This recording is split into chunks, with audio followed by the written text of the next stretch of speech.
Hi, hello, and welcome everybody to today's live stream. We are sending this video out to all three channels, to my channel, Jerry's, and Luke's as well. We're going to be talking about their experiences with healthcare here in China. So, without further ado, let us just bring them in. And, because we're going to three different channels, why don't we introduce ourselves to other audiences? So, why don't we start with you, Luke, which most of my audience probably knows already, but why don't you introduce yourself briefly, a couple of seconds?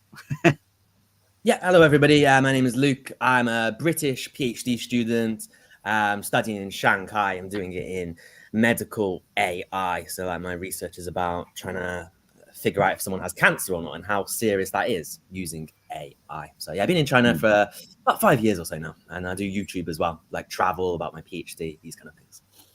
Cool. Thanks. What about Jerry? Well, most of my followers know Jerry, but for those who don't know him on Luke's channel, Jerry, why don't you introduce yourself as briefly as you can? As briefly as I can, yeah, because we're limited for time. I'm a retired teacher. I've been in China 20 years. I'm currently a YouTuber as well, Jerry's Take on China. And I just talk about my life in China and what I see as the truth as against the misinformation of the West. And like both of you, I'm extensively traveled. So, you can't just say, well, this guy's lived in a bubble somewhere. I've traveled extensively through China, a lot of it by bicycle. Mm-hmm. All right, excellent, guys. And for those of you who don't know me, my name is Fernando Munoz, and I've been living in China for about 23 years, close to 24 already, and also a teacher by profession and a YouTuber as a hobby. Also enjoy travel. I actually met both of these gentlemen in person. Luke, we met in Kashgar, if I'm not mistaken. Yeah, that was it. Yeah, it was a good experience. Yeah. We had an opportunity to meet over there in person, and Jerry, well, he's just around the corner, so that's who we're talking to today. So it was kind of like a coincidence that both of you had experiences that you made public around the same time, and all had to do with healthcare. So the video that we're talking about, which for pro-China voice, I would say can be considered viral. Last time I checked, you were more than 50,000 views on that video, Luke. So why don't you start with that? Give us a very short introduction, and then we go to Jerry with his situation, which hasn't been public. So we'll get into that story later. So Luke, why don't you tell us about your video? What was this whole situation, and what can we share with people? Yeah, sure. So my parents, they planned to come to China, and then suddenly my stepdad wasn't able to walk. He had to go in a wheelchair. And then, they're not particularly wealthy family. And so the NHS has always been pretty beneficial to us over time. But I think in the past few years, I think everyone can agree that it's almost, or every British person can agree now that it's kind of collapsed because firstly the economy and a shortage of doctors. And so the wait time just to get an MRI was 6 months, half a year, just to get an MRI. And then you'd be waiting another 2 years to get the results of that. And so we thought, why not? You're coming to China in a few weeks. Why don't you get it done here? I'll figure it out. I don't know how long it'll be. Maybe it'll take a week or so. In the end, we went and we were in and out within a day. We knew the diagnosis, got the MRI sorted. And it was just, unbelievable. So now he can use that going back to the UK to speed things up, hopefully anyway. Do you think they'll take it? Do you think they'll say like, oh, yeah, or no, we don't trust this? Like some degrees it happens, right? Like, oh, you studied in China, that's not worth nothing or whatever. I don't know. Yeah, I get what you mean, but I think it should be okay because they gave us sort of this paper form with a QR code, and this you can just scan that and you can see the images for yourself. So if they don't trust the diagnosis, at least they can check the images of the MRI, the doctor, and you can be like, oh yeah, no, I do agree with what they said. And I got it all on video as well, so he can see what the Chinese doctor said, who spoke excellent English, by the way. So that was great. Went quite viral because they're quite surprised of how doctors, they can speak to the foreigners here. Not everyone, not all the doctors can, but many are very well educated. Cool. So we're going to get back to, details of that experience in a moment. Now let's go to Jerry. Jerry, I was at the hospital when you contacted me with your experience, and I was like, oh my god, you almost gave me a heart attack.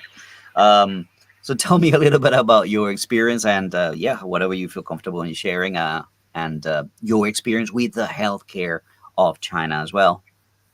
Yeah, it was a bit of a shock to me, to to say the least. It was a bit of a heart starter for me.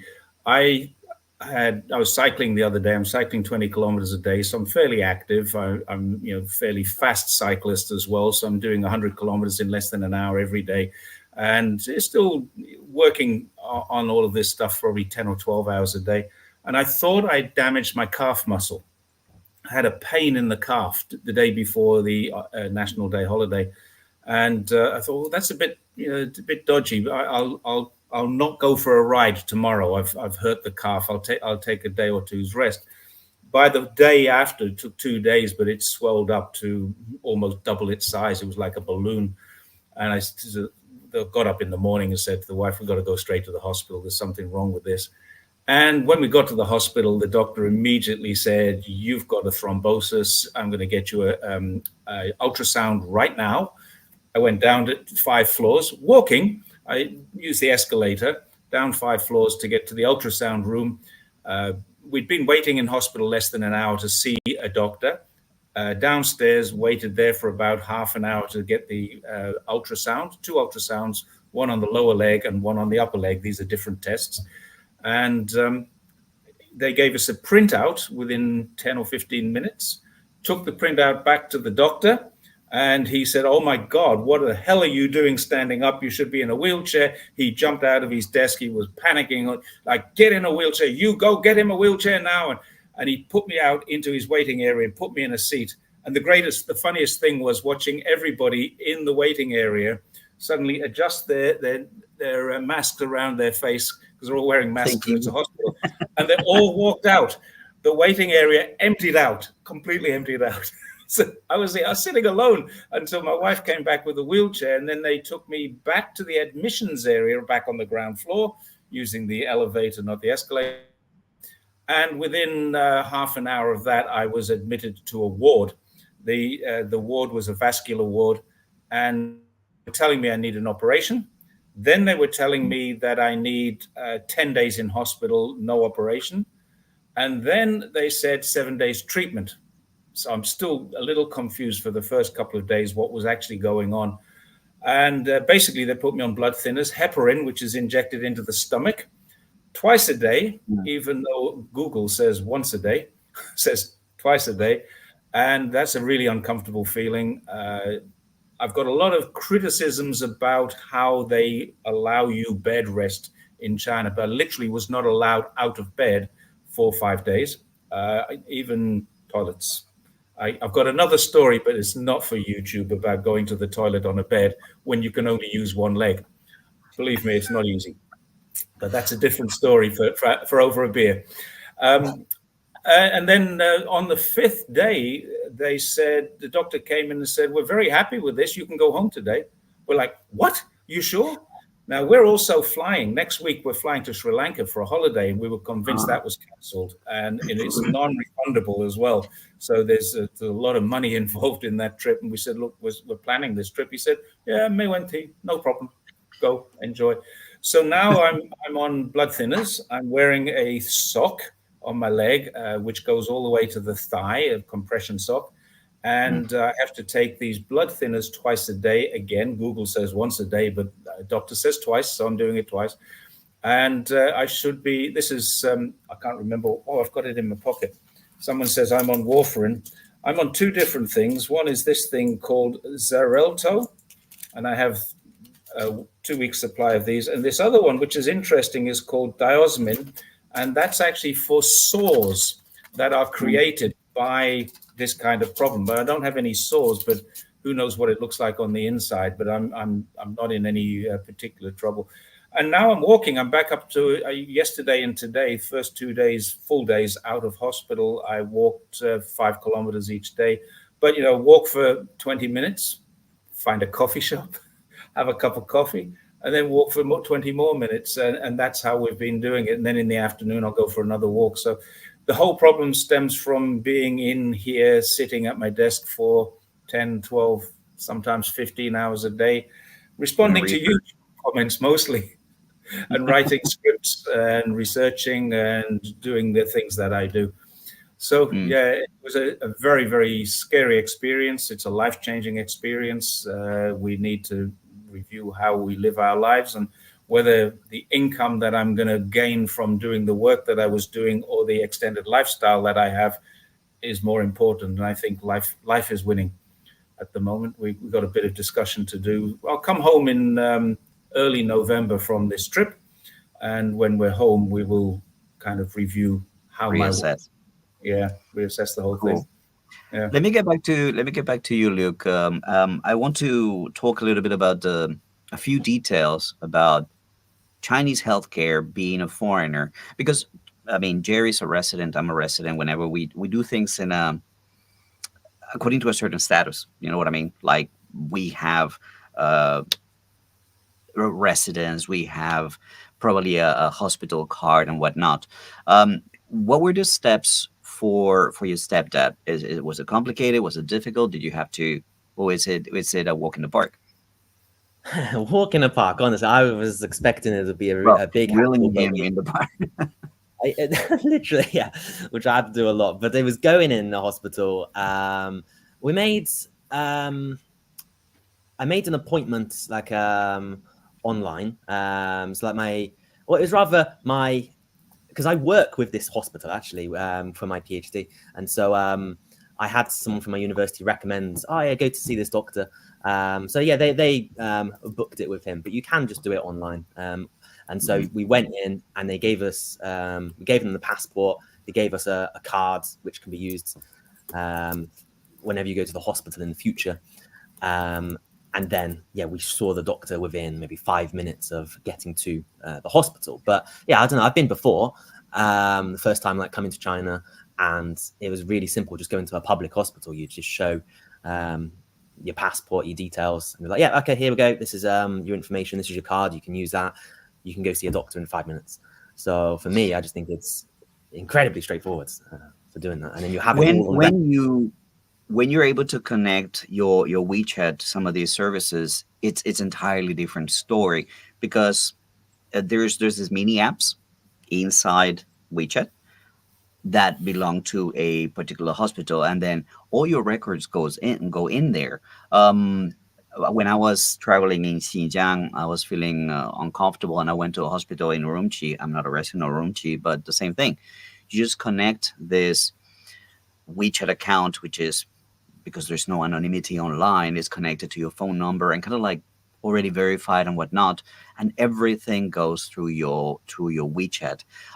How much did you use WeChat for your situation, Jerry? I mean, in terms of appointments, medicine, payments, whatever, could you tell us? Yeah, I didn't even know that I could book an appointment in the hospital on WeChat until I was in Mhm. there.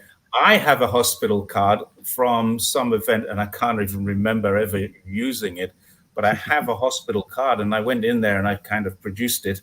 Oh, actually, my wife did, because I was sitting down as much as possible. She went up to the counter and produced the card, and I said, "We haven't used that card for years. It was a defunct card." So then she did everything else on the phone, and she used my phone for some and used her own phone for others. Paying the hospital bill was done by WeChat. We didn't have to book anything because that was all done through the system internally once I was in there. But when I came out of the hospital, the doctor says, "Oh, scan this on the wall.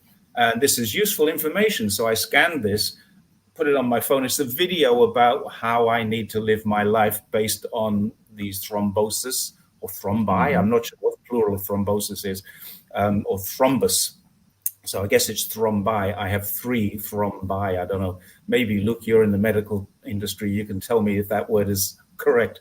But anyway, I have these 3 blood clots, and this is what I need to do. So I got a video about how to live my life and get back into walking, get back off my ass and onto my feet a lot more. And Warwick Powell's just suggested that a stand-up desk, but the doctor says don't stand still for too long either. So thanks, Warwick, for that suggestion. But Use walks one of and these. yeah, it's That's exactly what I need. Yeah, well, you've got all the mod cons, but yeah, I do use the WeChat stuff, but we didn't for this. I mean, it was all done in a bit of a rush.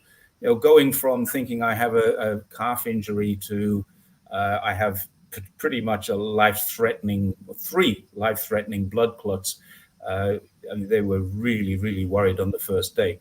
It does stop you and say, the rest of the stuff isn't important. But yeah, now we paid all the bill. There's another thing that are we going to get to the costs of this before we finish? I think we Sure, sure, should. sure. But I wanted to address because your experience is a little bit different in the sense that you haven't made it public, Jerry, but Luke did. So I wanted to Mm. talk a little bit about, if I may, Luke, what do you think make this video pop so much, and what kind of reaction has there been in the comment section to that video?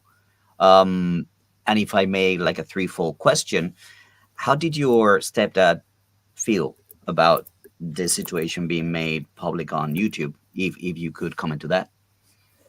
Yeah, so there's two different audiences that I put out, right? So on YouTube, you're saying, yeah, 50,000 popped out, but for the Chinese social media, it popped even more. It's currently 150,000, and it's still growing quite a lot. So that's doing really well. So the Chinese audience, they were extremely shocked because I think maybe a lot of them in the comments, they expected the UK healthcare, free, amazing, really good. And they're just so shocked at how bad it is and how good actually the Chinese system is in comparison. And that they feel maybe quite proud of how it is here. And then, yeah, again, for many foreigners, it's actually quite useful because a lot of them, they've given some advice there. So a lot of Chinese, they've given some advice like for doing some traditional Chinese medicine. So they're saying, do this kind of stuff, which I'm not too familiar with myself. And we actually did try that. We did do acupuncture afterwards. I didn't put that out, but essentially they said if you do it one time, it's probably not going to work as much. So you probably need to do it at least 3 times before you see the benefits. So I didn't put that part out. But I got a lot of useful advice. And then on the Western social media, people were just complaining about, this is what's happening in our country. This is what's happening in the US, the UK, France, Germany, whatever, all around the world, just saying, giving their stories. And you feel like, wow, this is a global issue. And then people are saying, they've come specifically for China on maybe a tourist visa because they've heard about this. And even some people now are saying, oh, Luke, do you recommend? Should I come to China? I've got this problem. And I'm saying, just give it a go. You can go to these places, these hospitals, which might specialize in it. So hopefully they have that opportunity to speed things up and get treated better. For my stepdad, though, he's always been keen, like my number one fan, him and my mum watching my YouTube videos. And I said, I'd love to do a couple YouTube videos with you guys. And it was their idea. They said, why don't we do this? We're going to the hospital. I don't mind. They were happy to do it. They said, you can film what we're going through. I thought, I don't know, is it a bit too private? No, it's fine. And they were totally happy to share it. And they're really happy with a lot of the feedback that's been given to them. Cool. Jerry, if I may get back to you, I mean, when I'm a foreigner, when I go to a hospital and I hear a certain diagnosis or a certain recommendation of therapy or whatever, my brain in the back is like, okay, what would Western doctors say? What would that? So I know that you're keen or inclined or have some information about traditional Chinese medicine, TCM. Does that thought go through your brain when you are faced with such a life-threatening situation like this? I mean, are there trust issues when you are in that situation? My wife is a traditional medicine therapist. She can do acupuncture, massage, moxibustion, all of those things. So she actually knew that the limitations. If you imagine a balloon, that's what my calf looked like. And I jokingly said, "You better not stick an acupuncture pin in this. It's just going to go." It was really, really swollen and taut, like a balloon skin. So, I mean, we're joking about it. There is no way that acupuncture would have been the solution for this. It needed, I mean, if I'm going to go into acupuncture for this, it would need months of treatment, not just a few treatments. But I do trust the acupuncture. I've had a lot of, I've had experience with it on 2 different occasions where I've needed it. Once for a back problem many years ago, before I even met my wife, and once when my wife actually did it to my wrist. I broke my wrist, and I was struggling with getting back the flexibility on it. And she gave me acupuncture, and within 2 treatments, it's back to normal. So that she can do that stuff.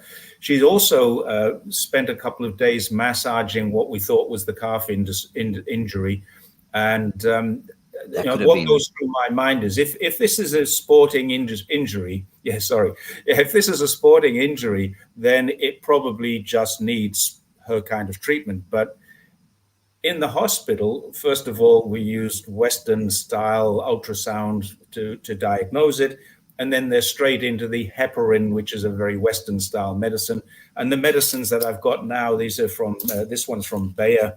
So it's Western medicine. I mean, there is a view that Western medicine works very, very well when it's needed.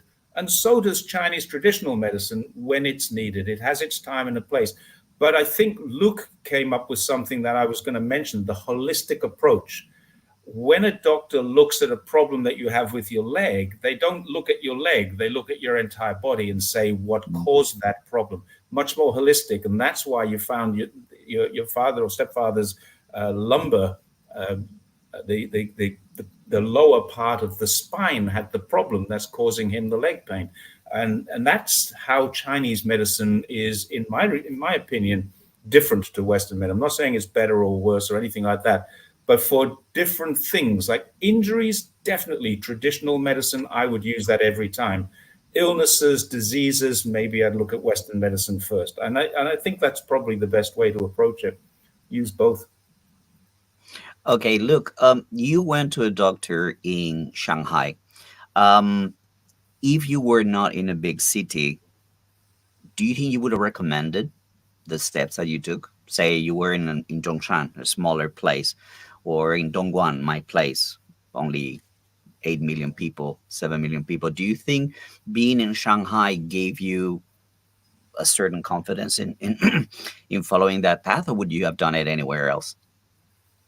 I think if in Shanghai, there are a lot of international departments in a lot of cities as well around. So maybe some smaller cities, they would still have some international departments. But yeah, if you were to go to the maybe Dongguan or something like this, possibly they wouldn't have. And if I was to just let my parents go by themselves, I think it would be a tricky issue.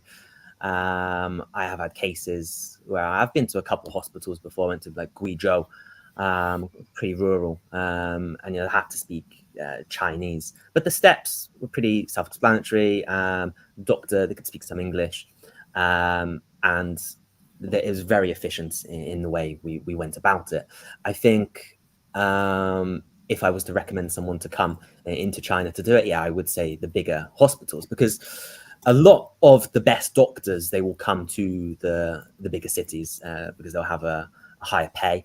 And so what you find are, the best hospitals are in these big cities. And so that's kind of like a key part of my research, actually, because what you find are you have a lot of people in the rural areas, a lot of elderly people, and you have, of course, you have more cancer cases there.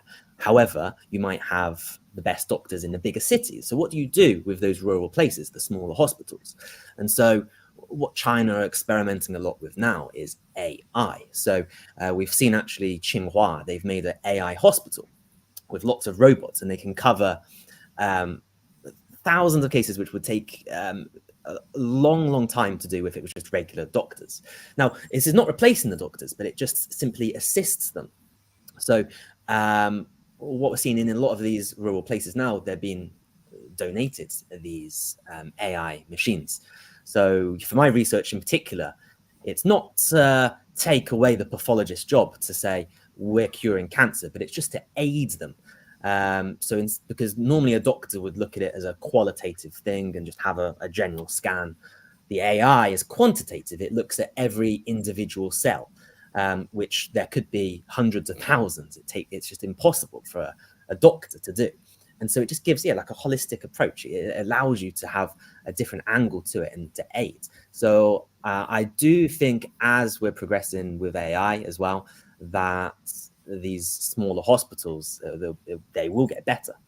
I think now even it is okay, but in the future, I think it's very promising for this.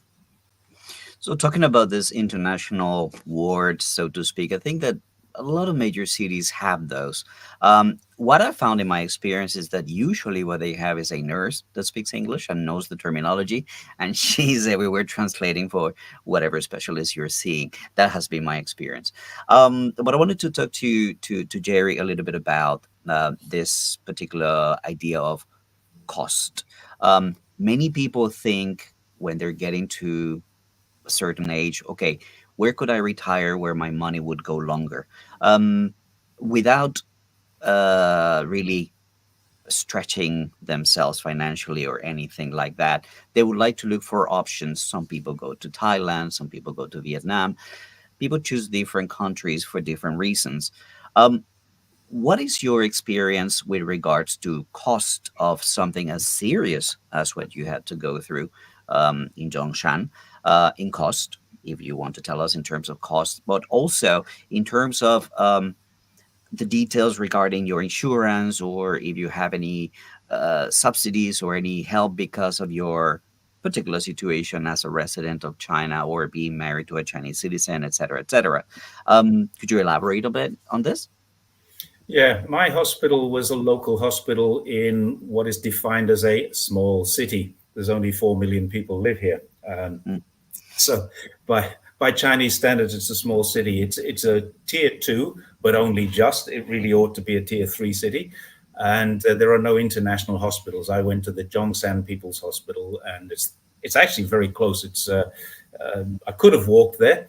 We took a DD. It's like 7 RMB, US dollar to get there, less than a pound to go to the local hospital in a DD car. So when I arrived at the hospital, the doctor said, we're going to need to send you for this scan, and here's what you need to pay. So he gives you a sheet of paper, which you take to the accounting department, and it was 581 RMB. Now, that included the cost of the consultation and the cost of seeing the ultrasound and the report that the ultrasound gave us, and the consultation back. Now, if he'd said, yes, you've got a calf injury, here's what you need to do, I'll give you some medicine, we would have paid for that and then left. That would have been the end of the matter. But he said, this is much more serious. You're going to stay in the hospital. You need a wheelchair. So Anne, my wife, went rushing off to get a wheelchair, which she rented for. She paid a 200 RMB deposit. That's $30. And I'm doing everything in US dollars here for ease. But Yeah. 30 US dollars approximately. And it costs $5 per hour to keep that wheelchair. We actually needed it for less than an hour.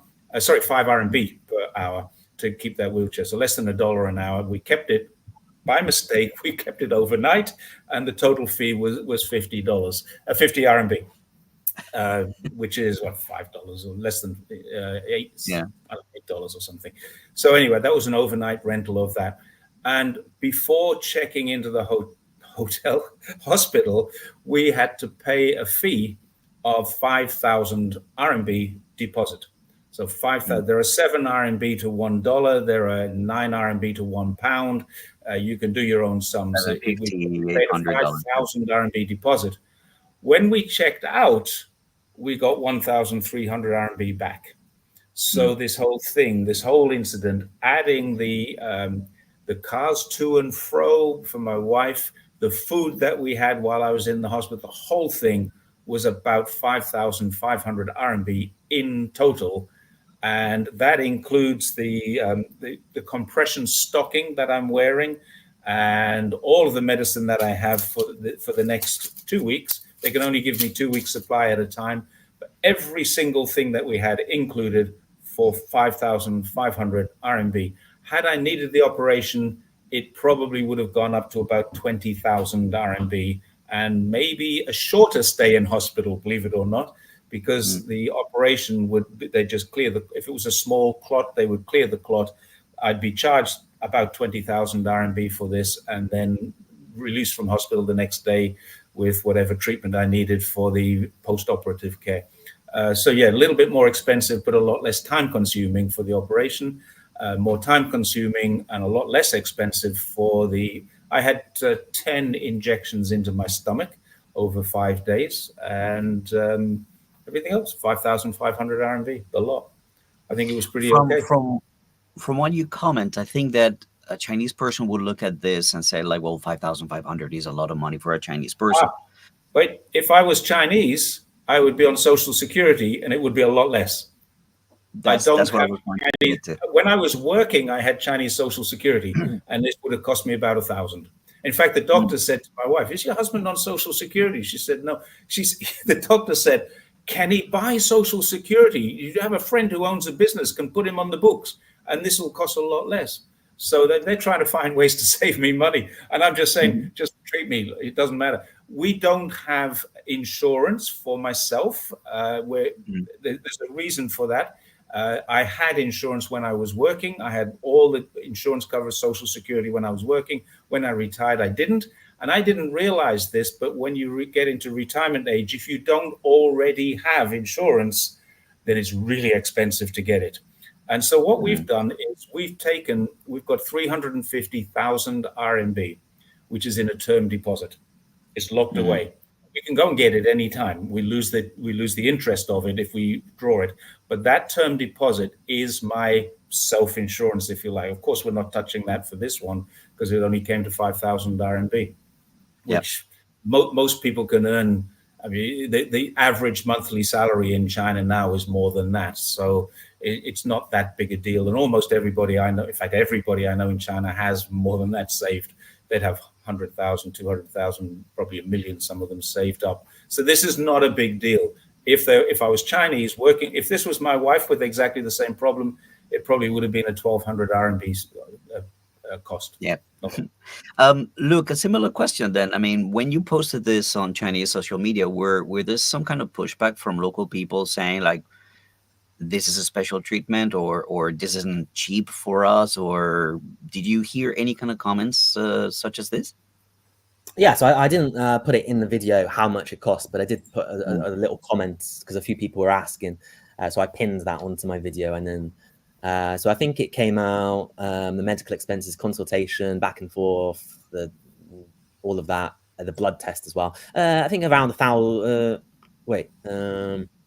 700 RMB. So and you have that. About 100. A few people were saying, about $100. So a few people were saying, oh, well, not everyone can afford that in China. But no, there are so many schemes out there, insurances for the very poor people in China. Even if you are unemployed, if you're a student, you can get insurances. So as I'm a student, I think I pay, I don't know, 400 a semester or something for some medical insurance. But if you're unemployed, the governments, they can help you out. It's heavily subsidized.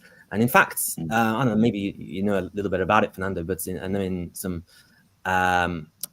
places where they have minorities, so in Xinjiang, they would, not only would the central government help them, but there'll be a lot of support from the local government, even more so. So these would be, Xinjiang is got a lot of poor regions, and so they can help them a lot. So it's not like the case of nobody can afford it. It's the government really do help it. There are a lot of support for these people. So there were some comments alluding to that, which I think people just assume maybe, I don't know, like in America, for example, it's just crazy money. I think if Jerry if he was in the hospital like that in the US for a few days, $100,000. Yeah, it could be facing bankruptcy for sure. Sure. That's another thing I forgot to mention. I had on the first day I had 4 vials of blood taken out, and on the third day I had 2 more vials of blood taken out. So I had quite a barrage of blood tests as well included in that. Oh, I've had experience with. Sorry, I've had experience in terms of poverty alleviation, and doctors in very rural areas, like you've traveled to Guizhou as well, Luke. I remember seeing something about that. Um, I went to a place that has what they call the pannier doctors. So these are doctors that visit very mountainous areas. If people don't know Guizhou, they say that you can't travel a square kilometer on flat land. It's just mountain after mountain after mountain, which is what kept most of the area in poverty for a very long time until they came with all these highways and tunnels and whatnot, which has revolutionized the province, the area. But the issue is that there's a lot of older people who live in the mountains, and access to medical services is very complicated. So these pioneer doctors, what they do is they carry telecommunication services, little computer kind of things, and they actually connect to doctors either in Beijing or in bigger cities that are partnering with this particular project. For example, this was in Guizhou. Um, and they actually keep all the records and all the medicines and all the tests, and do these consultations with the doctors in a service of telemedicine. Obviously, we've seen now on Twitter, on X, right, all these surgeries that have been taking place also using this telecommunication. So that's my experience with people in, and it costs them nothing. It's just a service that the community out there in the mountains of Guizhou offers to the people. I met an 82-year-old person that actually had his consultations done via this little device, and he talks to the doctors. And there's actually doctors that bring that gear, that equipment to his house and help him out with everything that needs to be taken care of. So that to me was interesting, because when you compare it, and this is the question that I want to ask both of you, since you're both from the UK. Healthcare is free. What's it called? HMO? NHS. NHS. HMO, I think, is in Ontario, in Canada. NHS. It's free, but what are some of the things that could be done to improve NHS, even if you had to pay? What would it cost to make it work? Because apparently, from what you guys say, it really doesn't work. Let's start with Luke. What do you think? Yeah, so like I said before, I think really it's come down to a couple of things. So first of all, the global economy, it's not too well at the moment. We're in a recession in the UK, and so I just don't think they're able to fund a lot of the doctors now, and they've had to lay a lot of them off. You add that to the fact that we've had Brexit, we've left the EU. We had a lot of foreign doctors, and so now you might be having to pay a lot more to bring them in, and so the hospitals, they don't want to do this, and so what you're getting is a shortage of staff, added to the fact that the UK population demographics, if you check it out, I think it's increasing 200,000 or 300,000 each year at the moment. And it's an aging population as well. Less people want to have children because of the economy and all sorts of things now.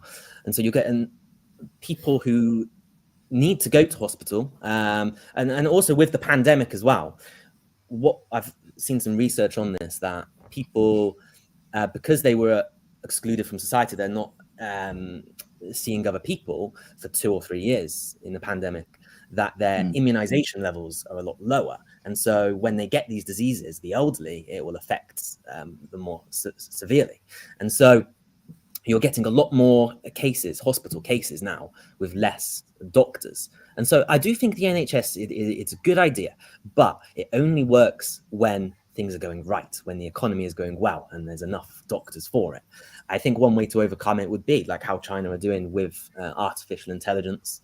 One problem there, though, is GDPR, maybe with the data protection and things like this. I don't know if some private companies, I'm not sure really, but China, they're doing a lot of that at the moment, and that might be able to help some of the doctors. But it's quite a complex issue, and people are concerned because private hospitals in the UK, they are extortionate, the expenses for that. So if you were to privatize it, then I think they would just try to capitalize on that, whereas in China, it's not so much the case. With most of them are public hospitals, and so that's why they can keep the expenses. Okay, so it's a complex issue.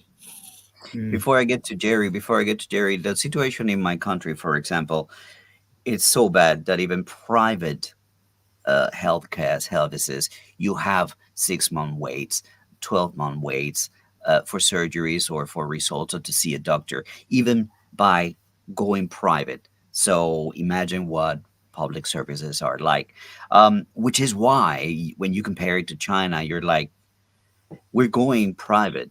And this is the service that we're getting.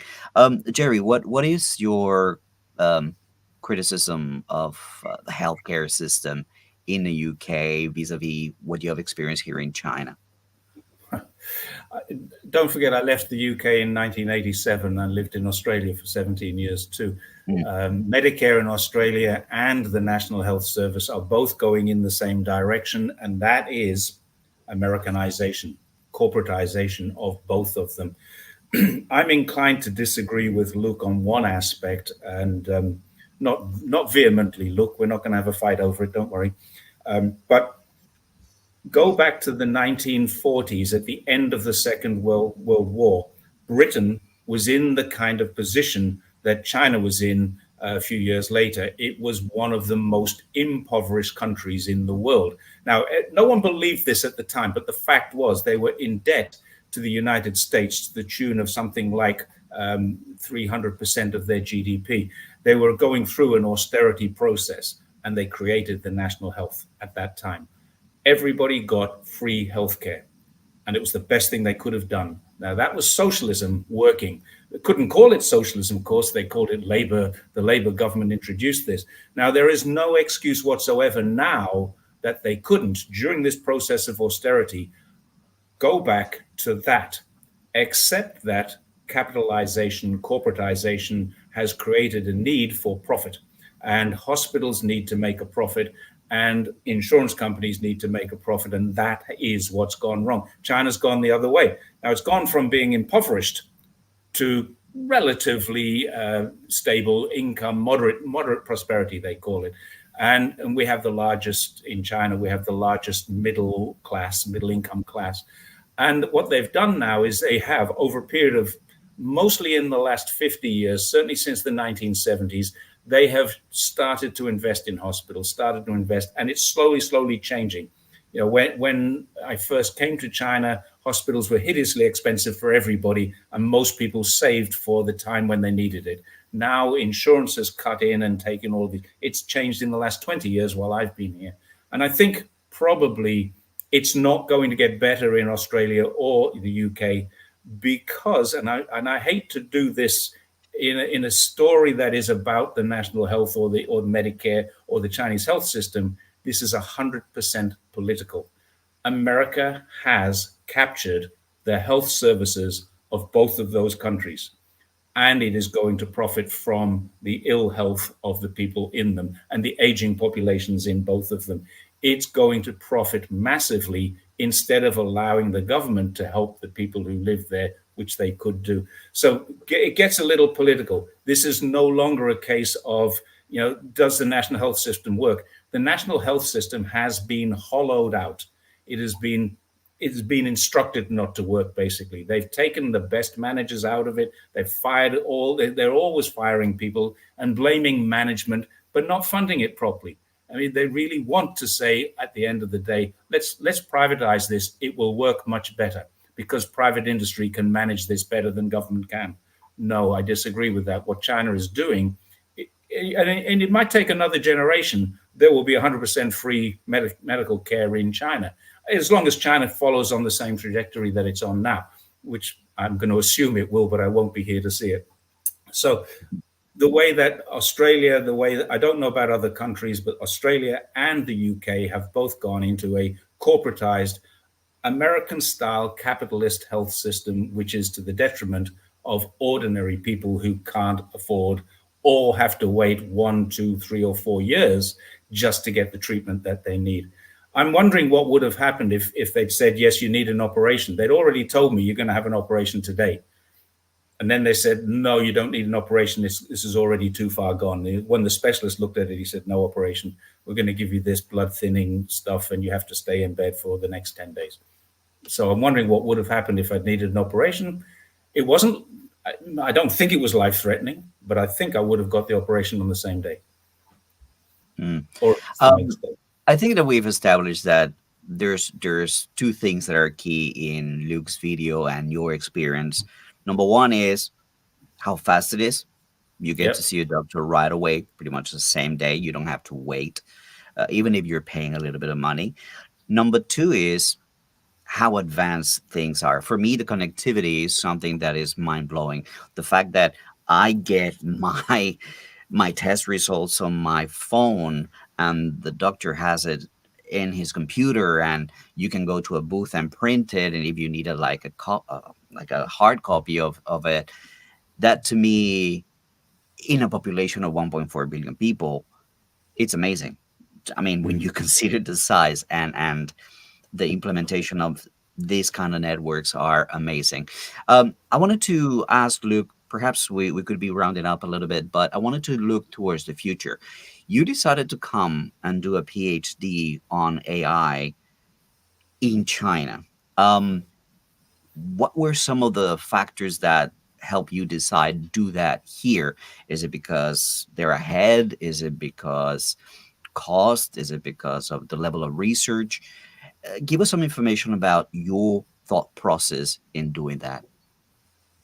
Well, they're not ahead, but they are certainly going to be in the future. So it's kind of an investment in the future, I felt. So America, they've always been the number one for AI, and then China, and then you've got quite a big gap between everybody else. And so you can look at the number of papers published, the quantity, and China is leading that for AI. So the amount of AI research surpasses that of the US at the moment.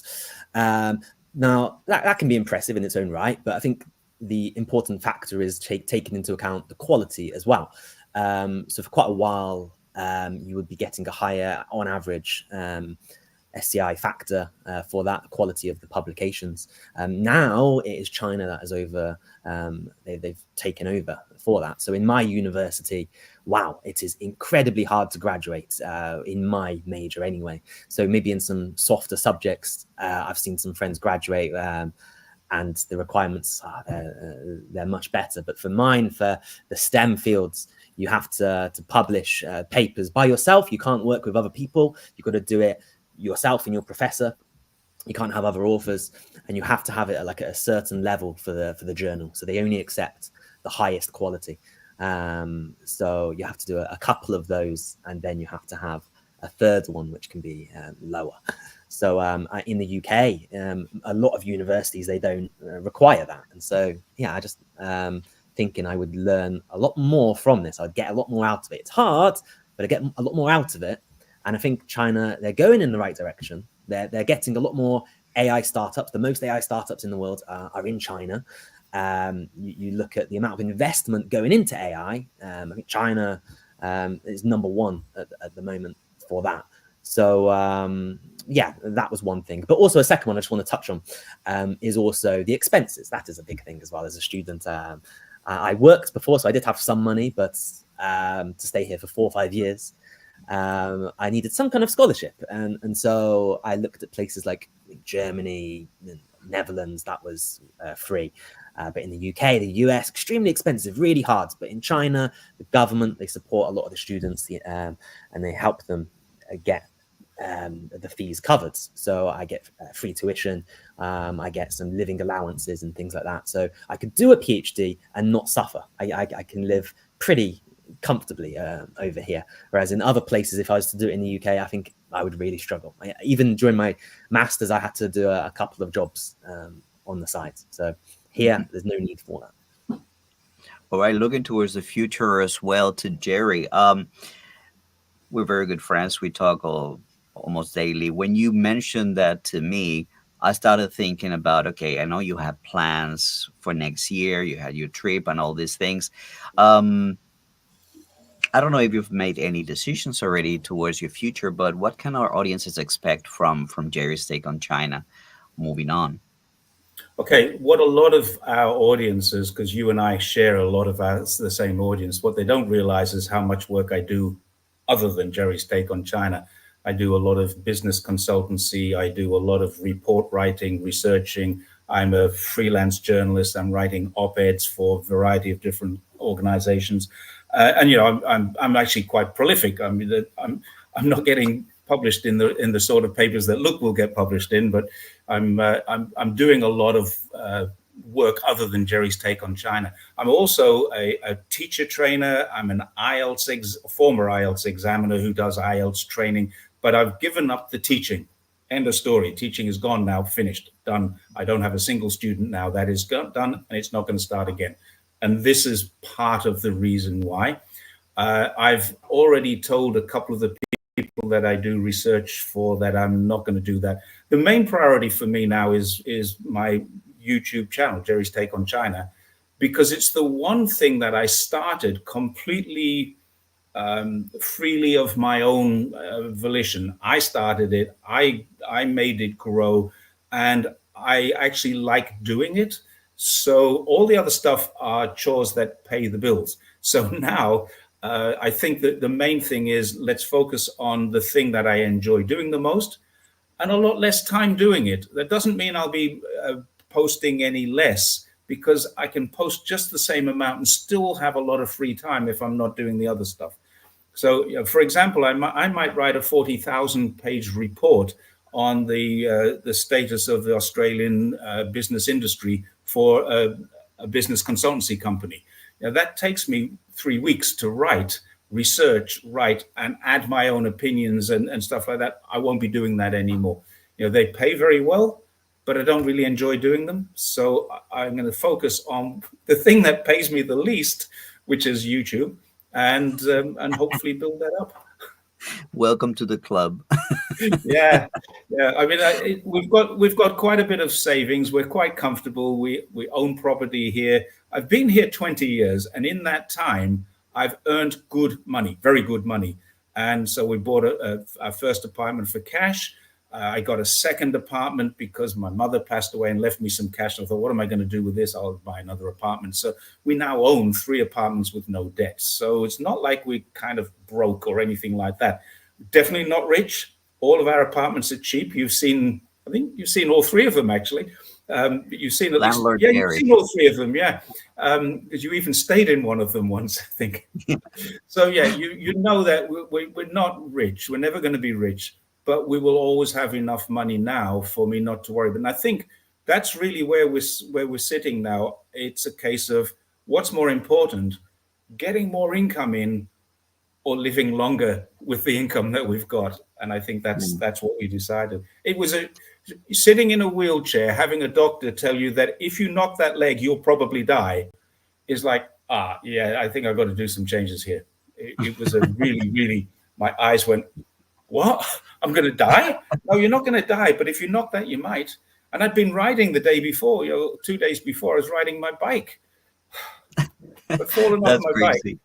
Yeah. So anyway, Well, that's it's the story. good. It's good to have you back, and I think the whole YouTube community is grateful that you're back. Even though most people didn't know, they just noticed your absence. But now that you're back and you're letting us know what went through, um, well, yeah, everybody's probably glad that everything's okay and thankful to the Chinese healthcare Yeah. system.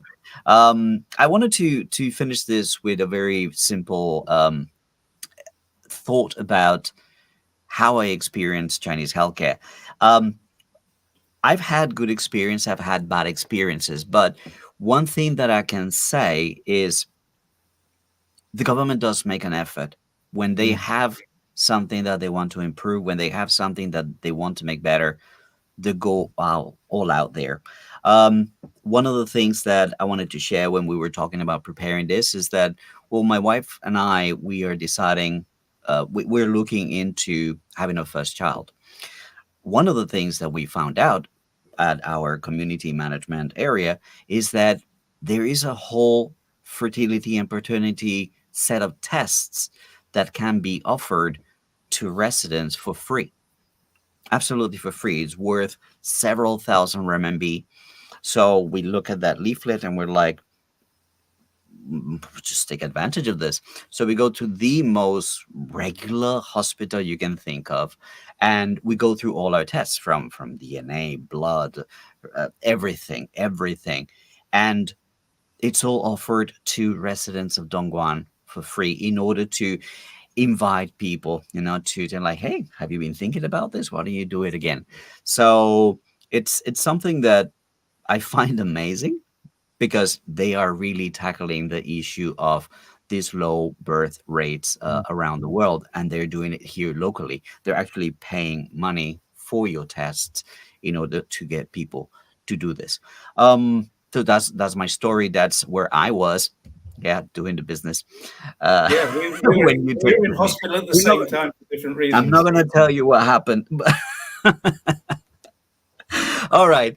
Well, guys, we rounded up almost the hour. Thank you very much to we got 164 people watching. Thank you all so much. Any last thoughts? Any last ideas that you want to share, Luke, Jerry, and then we say goodbye to our audience. What do you think, Luke? And I was just thinking as well, like as you were talking about that, how the government really want to help with things that are important. As I was saying before about being a student, I was thinking, oh yeah, like education is such an important thing in China, as well as healthcare, and they offer it. So for me, yeah, I get the scholarship, but as a Chinese, it's extremely cheap. I think they're paying, I don't know, $13 a month just for the accommodation. So things that are important for China, they help the people do it. Even if you are extremely poor, you have that opportunity. Mm. Jerry, final thought? I think it just shows that socialism works. But a final thought from me, basically, I had some complaints. I'm going to write my own script for a video about what I went through, and that'll be in a day or two. I don't want to sit too long to do that, but I've got a lot of ideas. There's a lot of things that China can do to improve their health system, but they are very minor. What they have done in their health system in a general capacity is fantastic. I'm incredibly grateful for the treatment that I got. I wish I had been able to get a good night's sleep while I was in the hospital, but I couldn't for a variety of different reasons, which I'll explain. There are things that I wasn't happy with my treatment, but the overall situation, good God, they saved my life, I think. I don't want to put too much emphasis on this. It wasn't life-threatening or near death or anything like that, but it was damn serious. And 5 days later, I was back out living a relatively normal life from a position where they said, don't put that foot on the ground or you might die. That's a really big step. So the system works. There are parts of the system that require a little bit of oiling. That's all I would say. There's parts of the system that I don't understand. When you see people in their gowns outside having a smoke, I'm like, you're in hospital, you're an inpatient. Yeah, that they've usually got they're going around with the drip. They're pulling the drip on the wheels and they're smoking a cigarette. Or the that's doctors a are in the sad story for stairwell. you. In the stairwell, the doctors are having a cigarette. All right, everybody. Thank you so much, Luke. Good luck with your channel. Good luck with all your research. Is glad to have you here in the show and sharing the screen time with you. Jerry, can't tell you enough how glad I am that you're back Thank you. on your feet. Yeah. And to all of you guys, thank you so much for watching. You know what to do. If you like the content that we're putting out, make sure to like, comment, subscribe. And well, the link to Luke's video is in the description of this video. Until we see you again, take it easy and bye for now. Thank you very much. Thank you.